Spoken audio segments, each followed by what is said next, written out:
ஏதோ ஒன்று சுகர் அதிகமாயிடுச்சுன்னா உங்களுக்கு டயபெட்டிஸ் வரும்.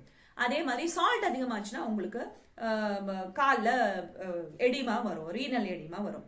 குறையினும் எப்பெல்லாம் குறையும்? உங்க உடம்புல எது என்சைம் குறைஞ்சிடுச்சு, இல்ல ஹார்மோன் குறைஞ்சிடுச்சு. ஸோ சுகர் குறைஞ்சாலும் நோய் தான். ஸோ எப்பெல்லாம் எது குறையுதோ அதனை மருந்துகளாக பயன்படுத்துவோம். அதுதான் அந்த ஆயுர்வேதாவுடைய சித்தாந்தம், சித்த மருத்துவத்துடைய சித்தாந்தமே. அயர்ன் குறைஞ்சா லோகபஸ்மம் கொடுப்போம். அயர்ன் குறையுதுங்கிறது எங்களுக்கு தெரியும் பாண்டுங்கிற கண்டிஷனால. அதே மாதிரி ரசம் உடலில் இருக்கும் அந்த லிம்பாட்டிக் ஃப்ளூயிட் குறையும் பொழுது அஸ்வகந்தா கொடுப்போம். ரத்தம் குறையும் பொழுது நிறைய நான் வெஜிடேரியன்ஸ் ரத்தத்துடைய கறி சாப்பிடுவாங்க, லிவர் கறி சாப்பிடுவாங்க இல்லையா. மாம்சம் குறையும் பொழுது மாம்சத்தை இன்க்ரீஸ் பண்ற பிளான்ஸ் அண்ட் வெஜிடபிள்ஸ் யூஸ் பண்ணுவோம். அதே மாதிரி எப்ப மூத்திரத்தை போய் பயன்படுத்துவோங்க, எப்படிங்க அதை சாப்பிட முடியும்?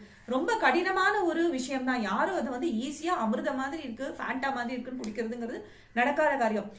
காமகோட்டி சார் சொல்லும்பொழுது ஒரு சன்னியாசி கடகடன்னு ஒரு விஷ ஜுரம் இருக்கும் பொழுது குடிச்சு சரியாச்சுன்னு சொல்றாரு. சில ஜுரங்களுக்குலாம் நீங்க போய் அட்மிட் ஆன ஹாஸ்பிட்டல்ல திரும்பி வருவீங்களா இல்லையான்னு தெரியாது.